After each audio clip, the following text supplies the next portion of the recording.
Une voix puissante et reconnaissable entre toutes. Jacques Martial s'est éteint ce mercredi matin à Paris à l'âge de 70 ans. Le comédien guadeloupéen avait aussi bien brillé au théâtre qu'au cinéma. Même les fans du box-office américain le connaissaient car il avait longtemps été la voix française de Denzel Washington.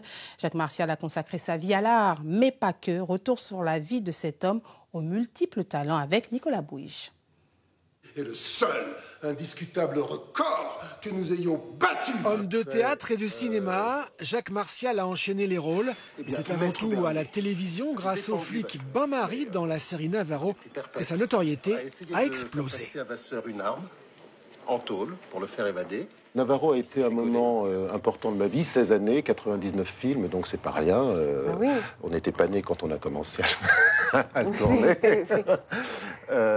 Mais en même temps, j'ai toujours mené une carrière multiple. Jacques Martial, au nom de la République, nous vous faisons chevalier des arts et lettres. Très investi dans le monde de la culture, honoré, respecté, engagé, Jacques Martial devient progressivement un homme politique. En juin 2015, il prend la présidence du Memorial Act en Guadeloupe. Le Memorial Act, un lieu dédié à la mémoire collective de l'esclavage et de la traite, ouvert sur le monde contemporain. 5 ans plus tard, il est élu conseiller de Paris. Jacques Martial a alors 65 ans. Il endosse un dernier rôle, adjoint à la maire Anne Hidalgo, chargée des Outre-mer. Homme de théâtre, on l'a dit, Jacques Martial livrait depuis plusieurs années sur les planches une interprétation magistrale du cahier d'un retour au pays natal d'Aimé Césaire. Un hommage vibrant à l'écrivain martiniquais, un moment de grâce et de puissance sur scène. Extrait.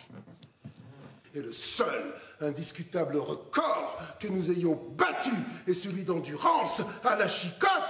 Et ce pays cria pendant des siècles que nous sommes des bêtes brutes, que les pulsations de l'humanité s'arrêtent aux portes de la nègrerie, que nous sommes un fumier ambulant, hideusement prometteur de cannes tendres et de coton soyeux, et l'on nous marquait au fer rouge, et nous dormions dans nos excréments, et l'on nous vendait sur les places, et l'aune de drap anglais, et la viande salée d'Irlande coûtait moins cher que nous.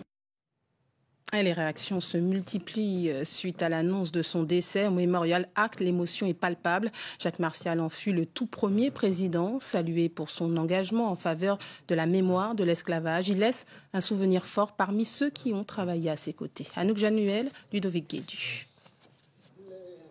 Acteur reconnu, voix familière du grand écran, mais aussi bâtisseur d'institutions. Jacques Martial a mené sa vie comme on écrit une œuvre, avec passion et exigence.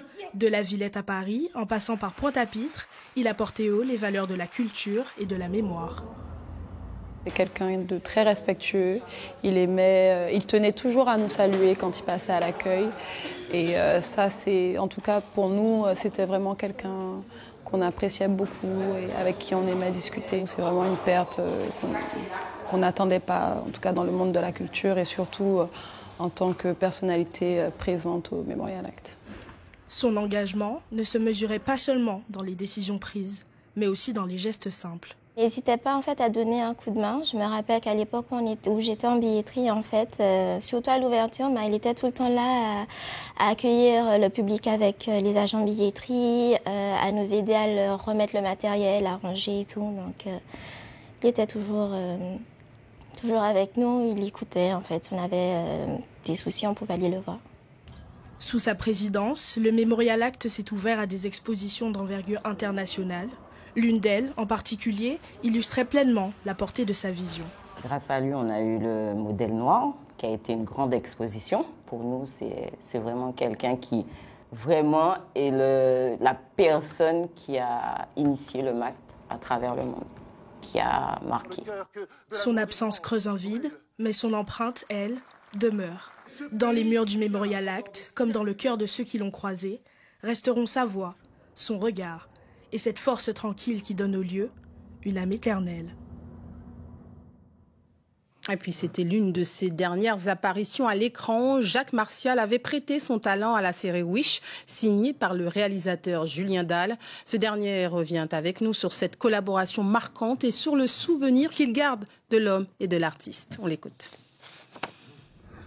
Extrêmement peiné par la disparition de Jacques, Jacques, j'avais connu quand il était venu voir mon 3e film Secret de famille en 2019. Et c'est moi à l'époque m'a beaucoup touché parce qu'il avait apprécié le film, il encourageait beaucoup l'ensemble des acteurs du cinéma antillais, réalisateurs notamment. Et je lui ai proposé, quand j'ai fait la série Wish, de prendre ce rôle de Pierre-Édouard, qui était pour moi l'un des rôles les plus complexes et les plus beaux. Et pour ça, il fallait un acteur exceptionnel, de talent, de grand talent. Et Jacques avait tout de suite accepté ce rôle en me disant que pour lui, c'était probablement l'un des plus beaux ou le plus beau rôle de sa vie. Donc on avait passé beaucoup de temps pour travailler ce rôle ensemble, ce qui atteste du formidable, de la passion et du professionnalisme de Jacques Martial qu'il avait pour son métier d'acteur, où c'était une référence absolue. Et Jacques aussi nous a beaucoup touchés parce que il était capable de lire des pans entiers de Cahiers d'un retour au pays natal avec une élocution qui était absolument prodigieuse. Son comportement en tant qu'acteur confirmé avec Firmin Richard, Luc Saint-Éloi du tournage a été exceptionnel puisqu'il a aidé les jeunes comédiens aussi à trouver leur marque. Donc c'est véritablement quelqu'un qui est un exemple pour nous tous. Réaction bien évidemment aussi à Paris où ces obsèques auront lieu mercredi 20 août au cimetière Père-Lachaise. Écoutons. Le décès d'un homme comme Jacques touche tout le monde.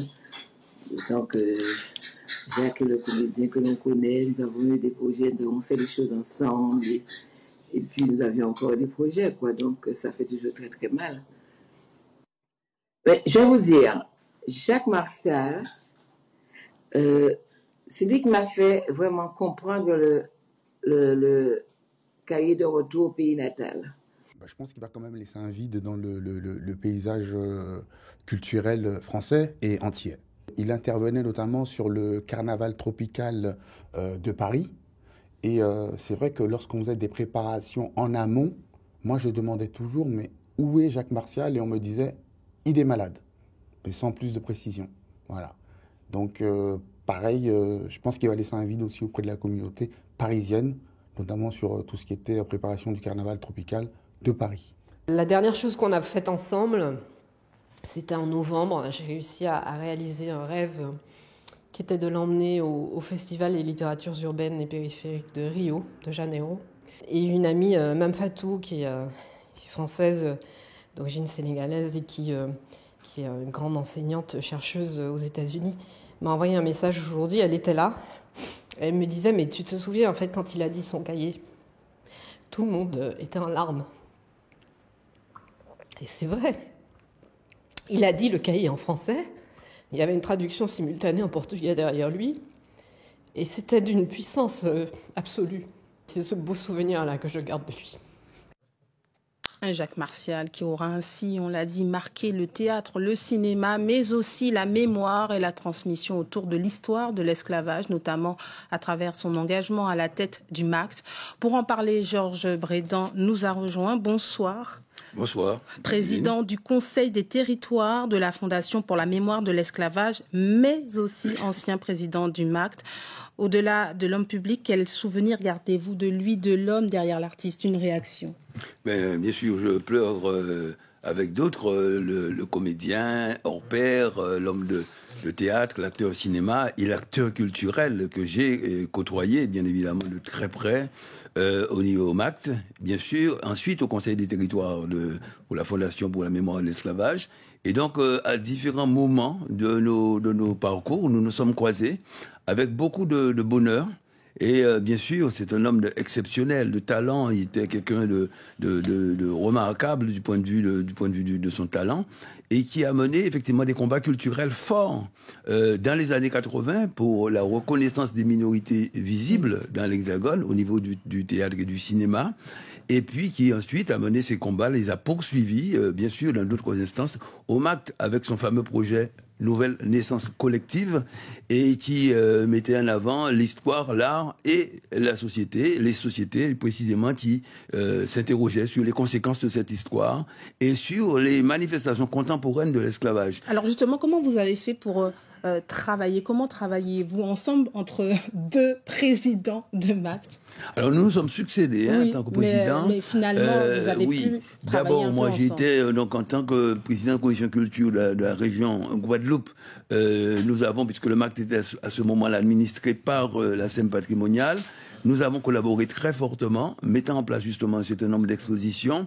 Et donc la dernière, effectivement, le modèle noir, dont on a fait écho tout à l'heure, mais pas que. Il y avait aussi avant les expositions sur les os humains, des expositions sur les taïnos, parce qu'effectivement, il avait à cœur de montrer des expositions de société qui interrogent sur l'histoire de l'esclavage et qui nous permettent de questionner cette histoire et de montrer également à travers des expositions contemporaines, des expositions d'art contemporain, eh bien, les œuvres qui questionnent cette histoire. Donc, nous avons effectivement, nous sommes très vite retrouvés et trouvés parce que nous partageons les valeurs, sur l'histoire et sur le côté culturel. Et sur le côté culturel, bien sûr, avec le projet notamment Nouvelle naissance collective. L'objectif était précisément de mettre en avant l'histoire, mais aussi l'art et la société, les problèmes de société, comme je l'ai dit tout à l'heure, et qui visait aussi à finalement faire en sorte que nous puissions parler au monde, et nous l'avons fait notamment à travers donc un certain nombre de missions menées notamment en Afrique de l'Ouest. Il va définitivement laisser, selon vous, une trace dans ce paysage culturel caribéen et français. Absolument, parce qu'il a effectivement permis au MACT, bien sûr, de parler au monde, de parler à la Caraïbe.